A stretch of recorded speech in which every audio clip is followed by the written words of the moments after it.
So, hello, Modern here. It's the middle of the night and I just released the Croneslide build guide. This one was a highly optimized version of the Croneslide. So the Croneslide I also included in the planner, but I haven't shown gameplay of this. So specifically for those of you that do want to see the Croneslide perform, I have a 52 map here.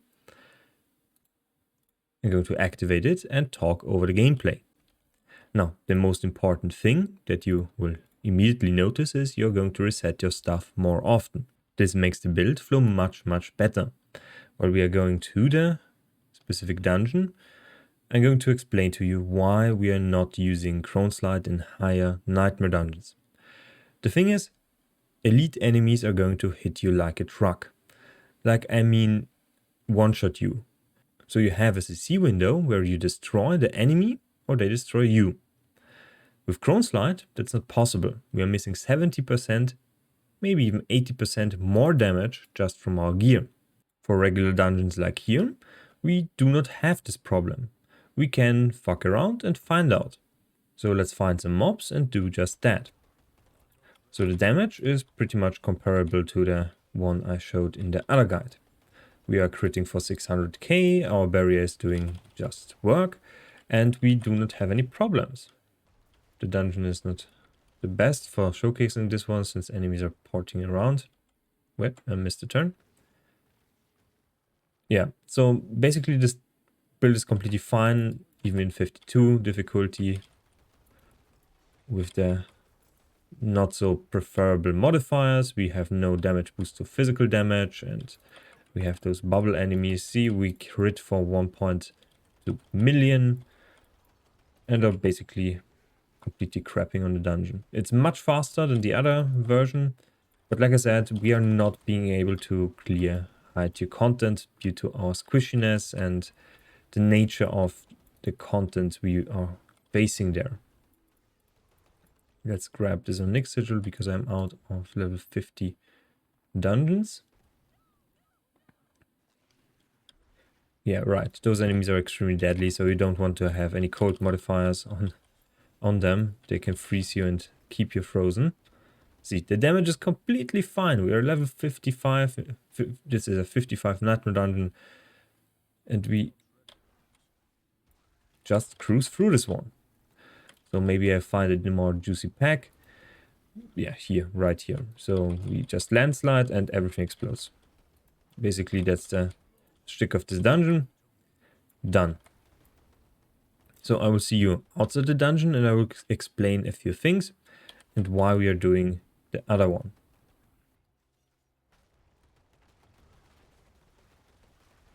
Yeah, so everything dies instantly, no questions asked. And the only thing I changed is I put this aspect on the gloves instead of the crash stone one, because this one is unconditional, so we are critting and getting the benefit from this one. It's a more multiplier and completely shreds. Yeah, that's a kill objective. I don't think the hordes are in the game anymore. I think they patched them out. At least it feels like it. No, there is one. Never mind. So they just nerfed the cultist refuge. Very odd choice. Oh yeah. So you see, we are quite squishy, especially versus specific monsters with specific modifiers. Despite all our defenses. And it's much harder to burst on enemies with half the damage, basically. Yeah, we need to root and poison enemies to get the combo right. Otherwise, you're missing a lot of multipliers. And when we keep our character in the werewolf form, we are also getting a basically more multiplier on everything we do. I tested this one, it doesn't snapshot, so if you turn back, you're losing damage, so you need to stay in this form, wait for the landslides to do their work.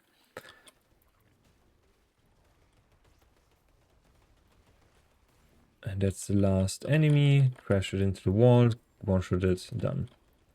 Yeah, so basically that's the whole build.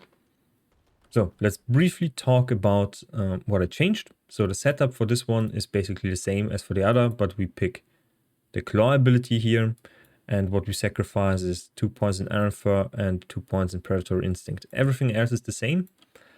So there's no difference to the one I showcased today. Yeah, so the Thunderstruck node, we go for the vulnerability reduction, and the tree looks just the same as with the complete guide. So I will not explain this one more time. It's also very easy to understand. So the pathing, there is specific nodes on the board, and the only difference from the Talent Planner one, there is a lower number here than here, but we pick heightened malice first and go for survival instincts last. Now, there is some debate that you can pick masochistic now, since we are going for claw, and claw is a shapeshifting skill, so we are going to heal on grid. But I still think obsidian slam is still better. We're killing a lot of enemies, so yeah, we are going to overpower anyway, and our fortify is up all the time, so that's best thing you can do. So that was a short showcase of this build of the Crone staff one. I'm still using this one, so just as with the versions before.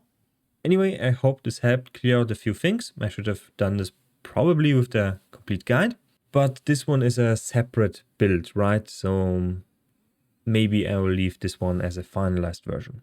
See you next time, and bye.